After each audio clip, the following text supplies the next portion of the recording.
सबसे पहले आज यहां उपस्थित सभी माताएं, बहनें, नौजवान, किसान, मजदूर, छोटे छोटे बच्चे, सभी को मेरी ओर से जोहार।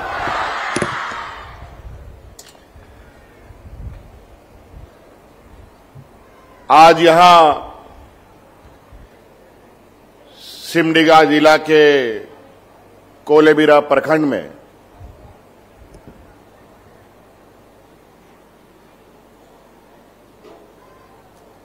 आपके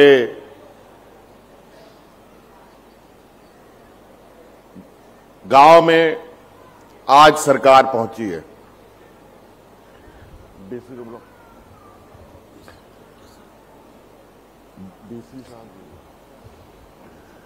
और यहां हमारे मंत्री गण भी पहुंचे हैं, आपके स्थानीय विधायक लोग भी हैं, जिला परिषद अध्यक्षा भी हैं मंच पर। और कहां आज चल रहा है तुम्हारा? आज ठिठई टांगर लिख के दो, एक ही जगह है, ठिठई टांगर लिख के रोक देगा। अच्छा,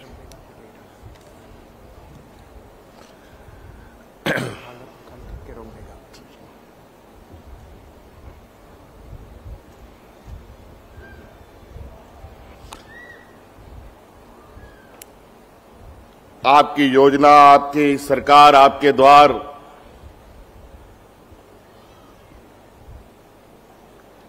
कार्यक्रम का शिविर पूरे राज्य भर में चल रहा है और आपके जिले में भी चल रहा है। अभी हम लोग कोलेबिरा में हैं, ऐसा ही कार्यक्रम ठिठई टांगड़ में भी हो रहा है। वहां पर भी मेला लगा हुआ है और इसी तरीके से पूरे राज्य में सरकार आपके द्वार कार्यक्रम को और उस कार्यक्रम से हमारे राज्य भर के ग्रामीण,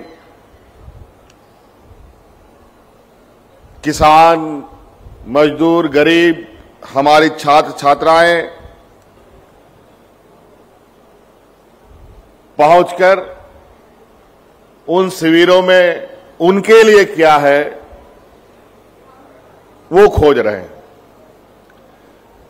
आज यहां इस कार्यक्रम में भी इधर हम कुछ शिविरें देख रहे हैं, कुछ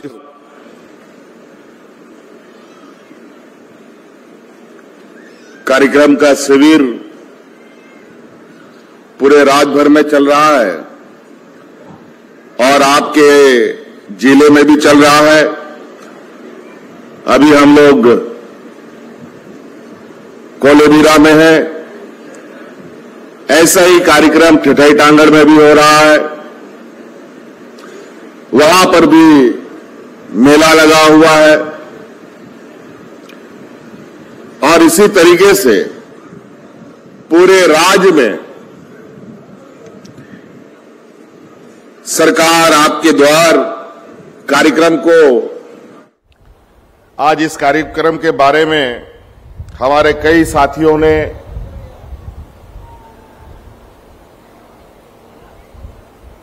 लगभग बता दिया है और ये कार्यक्रम पहला नहीं है। ये कार्यक्रम 2021 से हम चला रहे हैं। पहला चरण 2021 में हुआ, दूसरा चरण 2022 में हुआ और ये तीसरा चरण 2023 में हो रहा है। और उससे पहले हम इस कार्यक्रम को चालू भी करते तो कैसे करते? सरकार बनने के बाद कोरोना जैसा महामारी आ गया, जहां हाट बाजार, गाड़ी मोटर, दुकान सब बंद हो गया, पूरा देश ठप हो गया। देश नहीं, पूरा दुनिया कहा जाए कि एकदम रुक सा गया था। ये दुनिया गोल है। हम लोग स्कूलों में पढ़े कि दुनिया, ये धरती गोल गोल ऐसे ऐसे घूमता है, लेकिन कोरोना में ऐसा महसूस हो गया कि खड़ा हो गया। इससे आप अंदाजा लगा सकते हैं कि मानव जीवन और उस मनुष्य का चलना कितना महत्वपूर्ण होता है।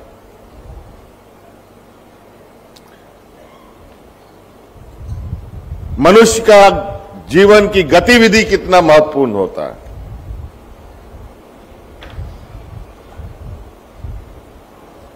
सब कुछ बंद हो गया और इसी बीच आप लोग अलग अलग खबरों से आप लोगों को पता चला होगा, आजकल मोबाइल का जमाना है, WhatsApp, Facebook, social media, TV, अखबार, दुनिया भर के सूचना तंत्र आ गए।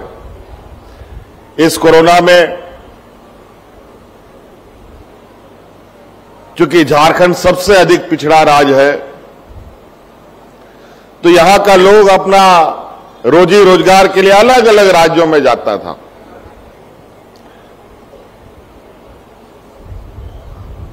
और कोरोना के समय ही हमें यह बात पता चला कि इस राज्य में तो सबसे अधिक लोग लगता है इसी राज्य से जाता है। हमें भी चिंता हो गई।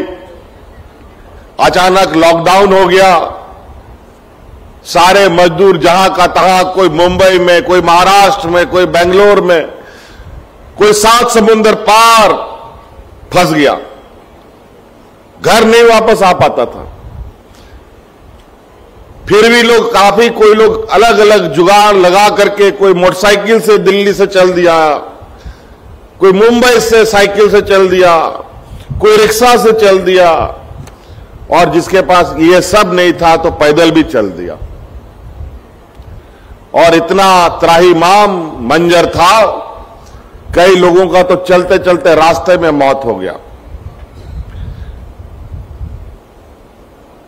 कई जगह तो महिलाओं ने, जो गर्भवती महिलाएं थी, उन महिलाओं ने सड़क में बच्चों को जन्म दे दिया। लेकिन उसमें कोई मजदूर, गरीब के बारे में किसी ने कोई सोच नहीं रखी। हमें जब पता चला, हम लोगों का बहुत बड़ा पैमाने में मजदूर बाहर है, अब उन लोग खाएगा पिएगा क्या? दुकान, बाजार, हाट सब बंद, काम बंद, धंधा बंद, जेब में पैसा भी है तो खाने के लिए अनाज नहीं, क्या करेगा बेचारा? तब बहुत सोच विचार करने के बाद इस देश में पहला हमारा यह सरकार, आपका यह सरकार, अपने भाइयों को अलग अलग राज्यों से 7 समुंदर पार से उठा उठा करके ला करके हम घर पहुंचाने का काम।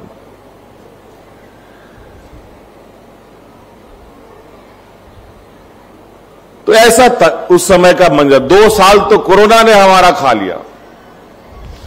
फिर सरकार आपकी योजना के कार्यक्रम को हम लोगों ने आगे बढ़ाया। चुनाव के पहले आपको याद होगा कि नहीं याद होगा, हमने कहा था एक बार हमें मौका दीजिए और आपको फर्क पता चल जाएगा कि सरकार का जिम्मेवारी क्या है और सरकार का कर्तव्य क्या है। राज अलग हुए हमारे 23 साल हो गए और ये वीरों का राज है। यहां भगवान बिरसा मुंडा, सिद्धू कानू, चांद भैरव, तेलंगाना खड़िया, नीलांबर पीतांबर, वीर बुद्धू भगत जैसे वीर शहीद जन्म हुए। ये वीरों की धरती है। आदिवासी मूलवासियों की धरती, जहां सदियों से हम लोग अपने हक अधिकार की लड़ाई लड़ते लड़ते, हमारे कई बुजुर्गों ने, कई पूर्वजों ने अपनी जान की आहुति दे दी। अंतोगत्वा दिसोम गुरु शिबू सोरेन जी के नेतृत्व में अलग राज की लड़ाई शुरू हो गई। जब आदरणीय दिसम गुरुजी ने इस अलग राज की लड़ाई को शुरू किया, तब उनका उम्र उस समय 13, 14 साल, 15 साल का था। और आज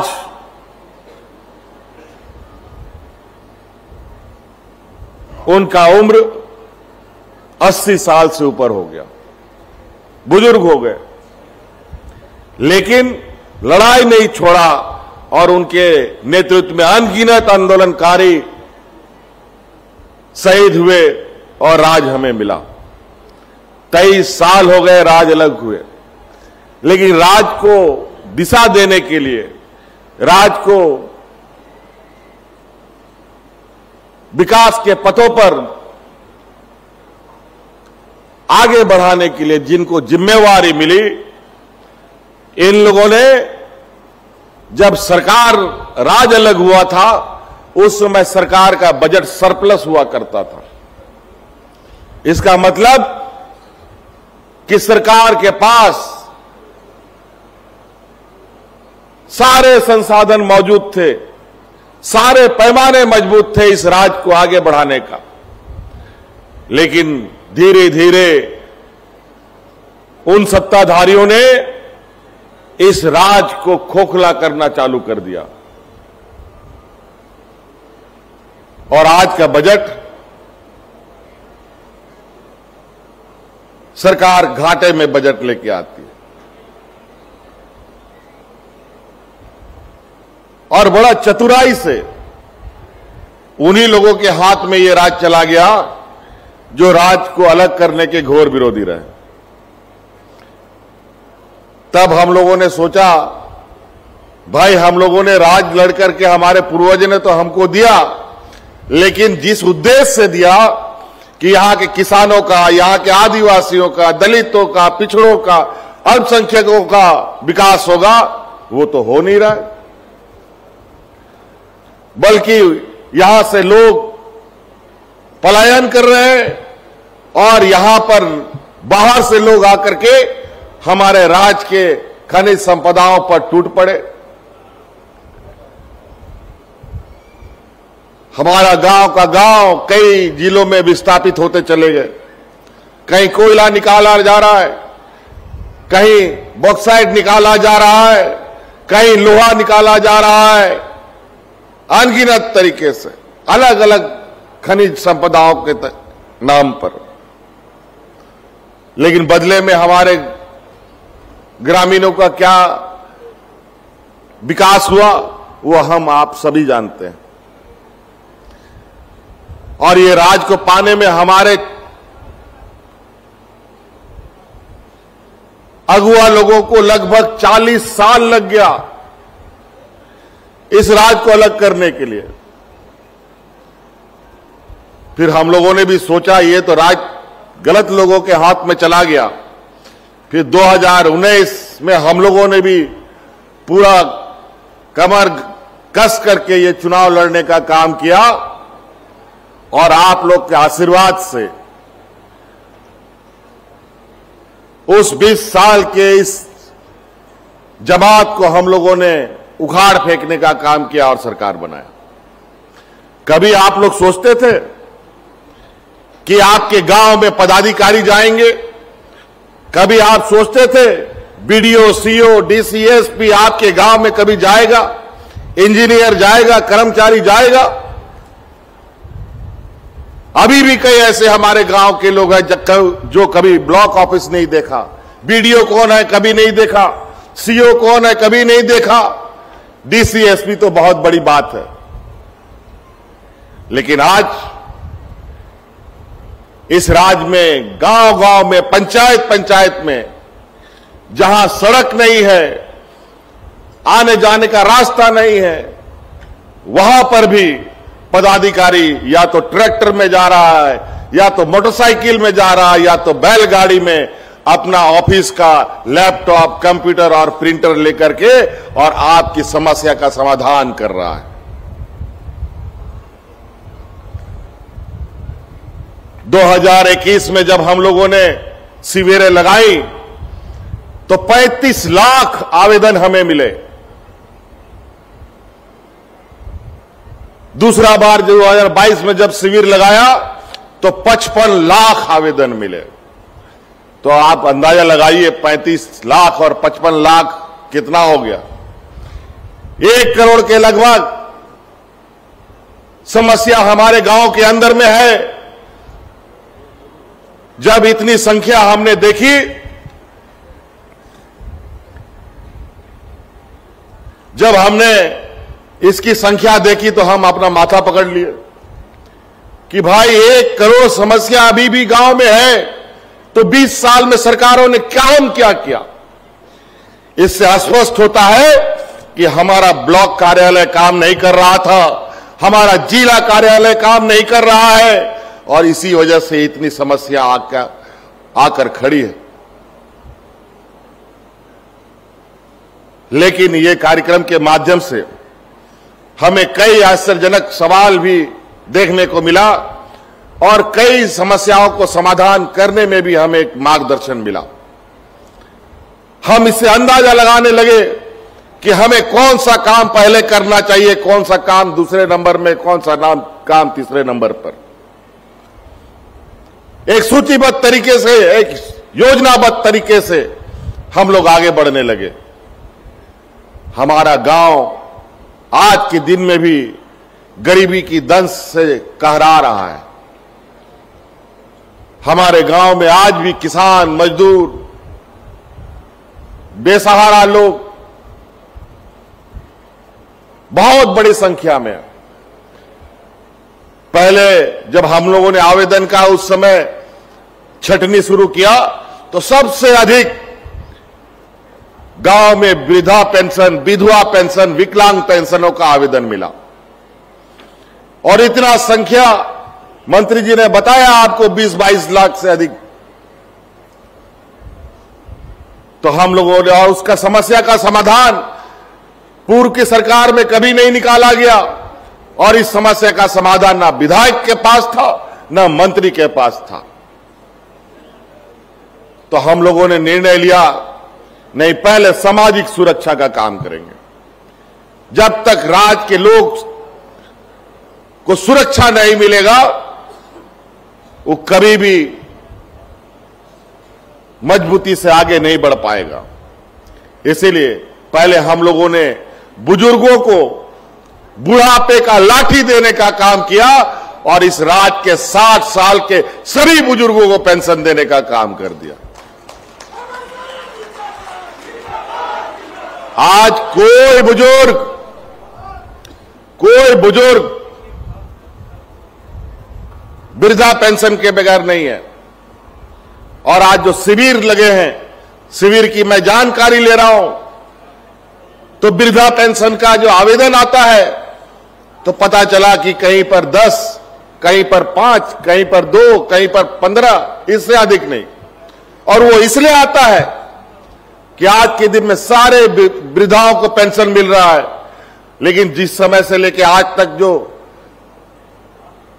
फिर वृद्ध लोग बढ़ गए आगे, जो इसका कम उम्र था वो 60 साल का हो गया, उन्हीं का आता है।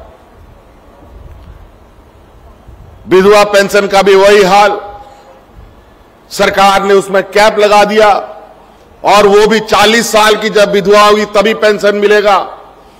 लेकिन हमने कहा ये अन्याय नहीं चलेगा। अब विधवा होने का कोई समय नहीं होता, और गरीब के साथ तो कब क्या घटना घट जाए कोई नहीं जानता। तो हमने ये कानून बनाया कि इस राज्य में 18 साल के बाद जो भी विधवा महिला होगी, उस सभी विधवा महिला को हम पेंशन देंगे। आप सभी विधवा महिला को पेंशन देंगे। सभी बुजुर्गों को पेंशन मिलता है कि नहीं मिलता है? जरा उधर से आवाज बताइए तो। पेंशन मिलता है? आवाज बहुत कम आता है जी। पेंशन मिलता है? चलो बहुत बढ़िया। क्योंकि बहुत सारा हमारा विपक्ष लोग बोलता है कि कोई काम नहीं करते हैं। हम लोग गांव के लोगों को, राज्य के लोगों को बेवकूफ बना रहे हैं। हम इसीलिए आप लोगों से जानना चाहते हैं, गरीब लोगों को 10 रुपया में धोती साड़ी मिलता है कि नहीं मिलता है? बताओ। मिलता है? आप बताओ। फिर ये कैसा बोलता है कि हम लोगों को बेवकूफ बना रहा है? क्या ये लोग दिया था क्या? हम थोड़ा दिन के लिए 2013-14 में मुख्यमंत्री बने थे, वो भी कुर्सी छीन कर बने थे। उस समय धोती साड़ी योजना हमने चलाई थी, लेकिन उसके बाद फिर मेरा सरकार चला गया, फिर ये डबल इंजन की सरकार आ गई। आपका धोती साड़ी जो गरीब को मिलता था वो उन लोगों ने छीन लिया। ये नहीं चाहते हैं गरीब के तन में कपड़ा रहे। इस राज्य में कई ऐसे गरीब महिला होती थी जो महीनों महीनों नहीं स्नान करती थी। वो इसलिए स्नान नहीं करती थी कि उसके शरीर में एक ही कपड़ा है, बेचारा कहां नहाएगी और कैसे नहाएगी। आज मान सम्मान से जीने के लिए हर त्योहार में वो नया कपड़ा पहन पाए, इसलिए 10 रुपया में हर गरीब को हम लोग धोती साड़ी दे रहे हैं। कहीं लुंगी भी मिलता है।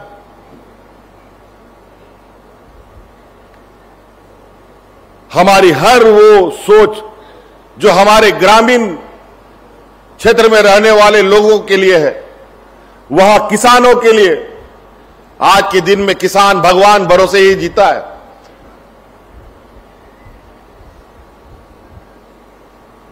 और आज के दिन में मौसम का जो हालत है उल्टा सीधा हो गया। समय पर बारिश नहीं, धान रोपनी नहीं होता है, फसल नहीं हो पाता है, मर जाता है, सूख जाता है, या फिर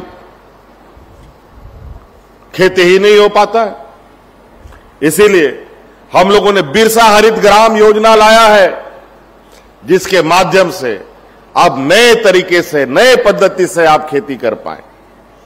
इसीलिए किसानों के लिए पशुधन लाए हैं, ताकि जो हमारी परंपरा, हमारा पुरखा लोग की परंपरा था, जो गांव गांव में गाय बकरी मुर्गी भरा हुआ रहता था, वो व्यवस्था फिर से खड़ा हो पाए।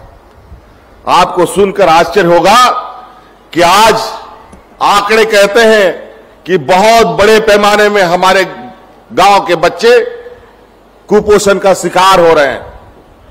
जो बच्चा जन्म ले रहा है वो बच्चा कमजोर पैदा हो रहा है।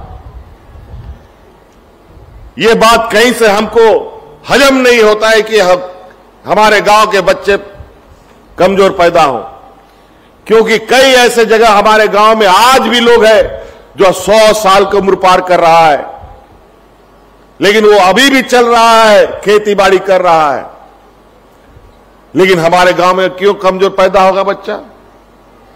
तब इसका जानकारी, इसका खोजबीन होने के बाद समझ में आया कि हम लोगों ने अपने पूर्वजों का जो संपत्ति था, जो हम लोगों को उन लोगों ने सौंपा, वो सब हम लोगों ने खत्म कर दिया।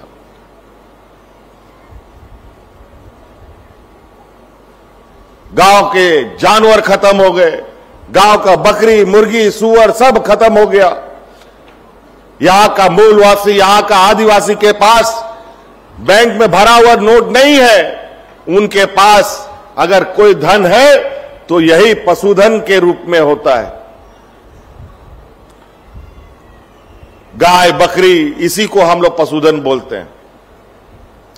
इसी को पाल पोस कर, बड़ा कर, बेचकर इलाज भी कराते हैं, बच्चों को पढ़ाते भी हैं और घर द्वार भी चलता है। और जिस घर में खाने के लिए मांस मछली, पीने के लिए गाय का दूध हो, उस घर में कभी भी कुपोषण बच्चा पैदा नहीं हो सकता। लेकिन अब गाय नहीं है, बकरी नहीं है, मुर्गी नहीं है, तो पौष्टिक अनाज मिलेगा कहां?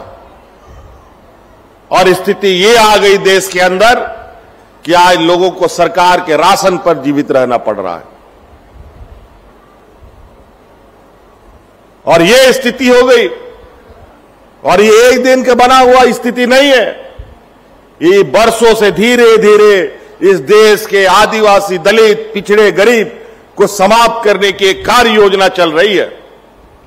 आपको याद होगा 2019 के पहले इसी सिमडेगा, कोलेबिरा और गुमला क्षेत्रों में लोग राशन कार्ड हाथ में लेकर के भूख से मरा है।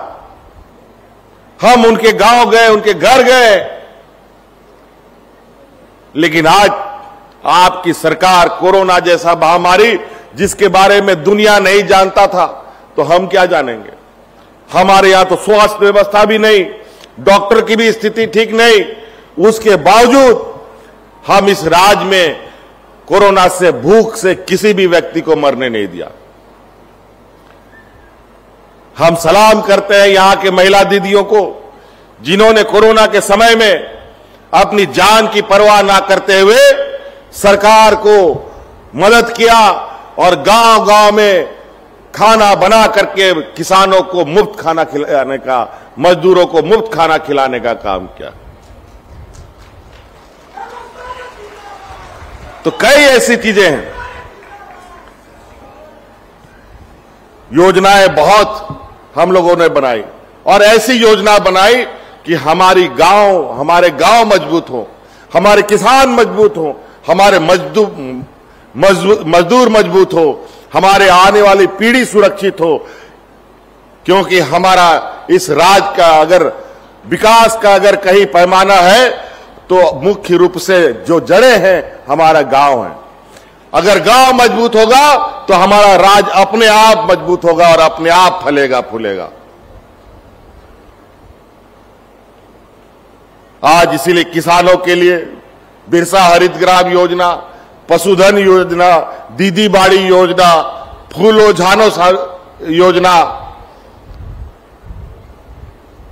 हम लोग चला रहे हैं। पढ़े लिखे नौजवानों के लिए, कम पढ़े लिखे नौजवानों के लिए और नहीं पढ़े लिखे नौजवानों के लिए भी मुख्यमंत्री रोजगार सृजन आपके लिए हम लोग लाए हैं। कोई भी नौजवान स्वरोजगार काम करना चाहता है, कोई दुकान खोलना चाहता है, कोई नाई की दुकान चलाना चाहता है, कोई राशन दुकान चलाना चाहता है, कोई जूता चप्पल कपड़े का दुकान चलाना चाहता है, रेस्टोरेंट चलाना चाहता है, टेंट हाउस चलाना चाहता है, गाड़ी भाड़ा में चलाना चाहता है, तो उसके लिए जो आपके पास पूंजी नहीं है वो पूंजी सरकार आपको देगी और आप अपना काम शुरू कीजिए।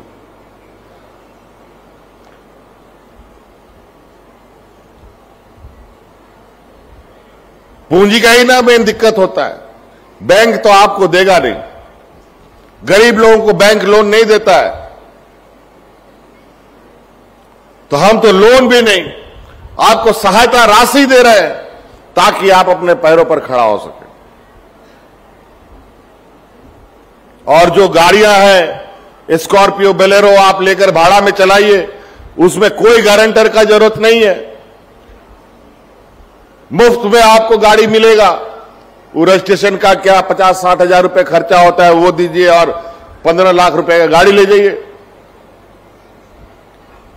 जहां बहुत सारा जगह पर हम देखते हैं यहां का नौजवान किसी का सेठ मरवाड़ी के यहां ड्राइवरी का काम करता है, तो आप ड्राइवरी का काम क्यों करोगे? तुम अपना गाड़ी का मालिक बन करके काम करो।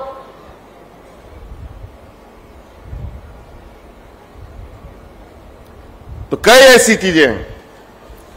इसके अलावा सावित्रीबाई फूले योजना आपको मालूम होगा, हमारी बच्चियों के लिए हम लोग चला रहे हैं। 8वां 9वां 10वां 11वां 12वां इंटर तक, 12वीं क्लास तक इस बच्चों को जोड़ रहे हैं। हमारे गांव में गरीबी इतना है कि हमारी गांव की बच्चियां 8वां 9वां क्लास पढ़ती नहीं है कि उसके लिए दूल्हा खोजने लगता है। अब आप छोड़ दीजिए इस काम को, बच्चियां पढ़ेंगी लिखेंगी तो आने वाला पीढ़ी मजबूती के साथ अपनी लड़ाई लड़ेगा। इसलिए आप बच्चियों को पढ़ाने के लिए सावित्रीबाई फूले की योजना हम लोगों ने शुरू की, और जब 12वां क्लास पढ़ेगा, पूरा कर लेगी और आगे इंजीनियर, डॉक्टर, वकील, पत्रकार बनने के लिए अगर उसको पढ़ाई करना है और उसके लिए जो भी खर्चा होगा अब सरकार देगी। आपके लिए कानून हमने बना दिया।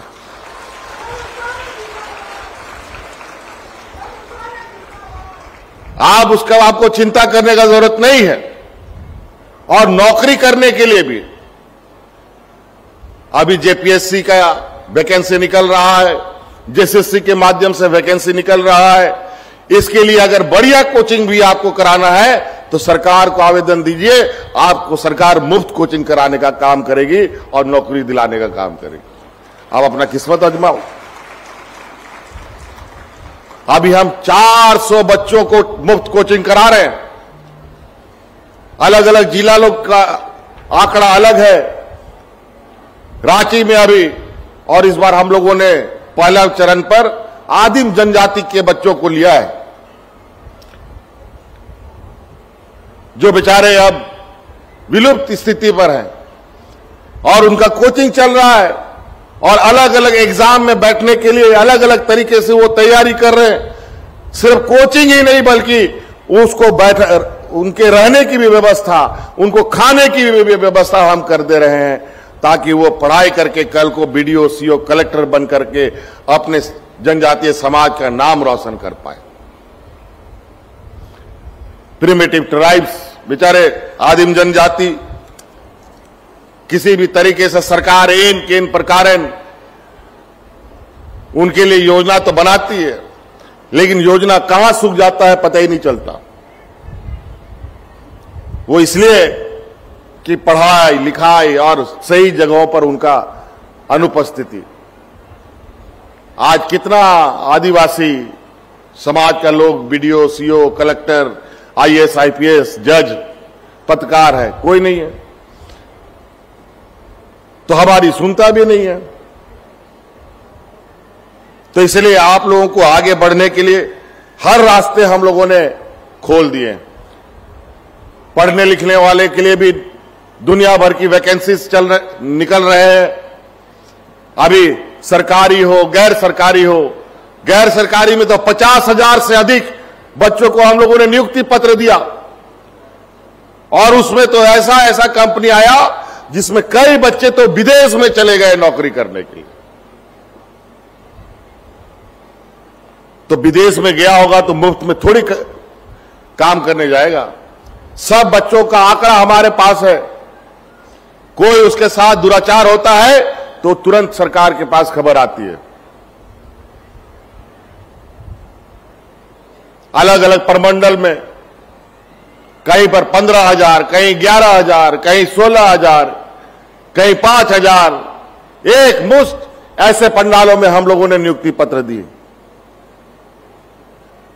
सरकार की योजनाओं में, सरकारी नौकरियों में, अलग अलग क्षेत्र में अब पहली बार कृषि पदाधिकारी का नियुक्ति हुआ। पहली बार हम लोगों ने यहां पर जेपीएससी का नियमावली कभी बना ही नहीं था, उसका नियम बनाया। अलग अलग संवर्ग में नियुक्ति की कोई नियमावली विगत 20 साल में नहीं बना। सबका नियमावली बना बना करके हम लोगों ने नियुक्ति निकालना प्रारंभ कर दिया। आपका इसी कोलेबिरा, सिमडेगा में भी अनेकों योजनाएं चल रही हैं। बिरसा हरित ग्राम की जो योजना है 2000 से अधिक आपको स्वीकृत यहां सिमडेगा जिला में हो गया। कोलेबिरा में भी उसी तरीके से अलग। और बड़ी खुशी की बात है, योजना तो बहुत सारे हैं बच्चों का। यहां हमारे इस क्षेत्र में बच्चियां हॉकी की बहुत प्रेमी है, और हॉकी को लेकर आपने देखा है कई स्टेडियम यहां गुमला में, सिमडेगा में, खूंटी में एस्ट्रोटर्फ के स्टेडियम बन रहे हैं। कहीं बन के तैयार हो गया, कहीं बन रहा है। देश में पहली बार एशियन महिला हॉकी चैंपियनशिप का आयोजन हम लोगों ने झारखंड में किया। 10 दिन तक पूरा झारखंड झूमता रहा। और हमारे जो 2-3 खिलाड़ी हैं, खासतौर पे ये सिमडेगा के ही सलीमा और निक्की प्रधान और क्या क्या नाम है 2 दिन भूल गया, संगीता, ये सभी ने ऐसा खेल खेला। 10 दिन ये बच्चे खेले और 10 दिन इन लोगों ने जीत दर्ज की और देश का परचम लहराया पूरे दुनिया में। और इस खेल को पूरा दुनिया देख रहा था। सिर्फ झारखंड ही नहीं, पूरा दुनिया में इसका लाइव टेलीकास्ट चल रहा था। और इस कदर हॉकी के प्रति रांची में जो रुझान मिला, फाइनल के दिन तो हमको ऐसा लगा, इतना लोग आ गया कि हमको लगा कि स्टेडियम में उठा के लेके चला जाएगा। पूरा दुनिया का जो फेडरेशन का लोग था, उन लोगों ने उसका पिक्चर बनाया, बोला इसको हम लोग दुनिया के पटल पर ले जाकर के दिखाएंगे कि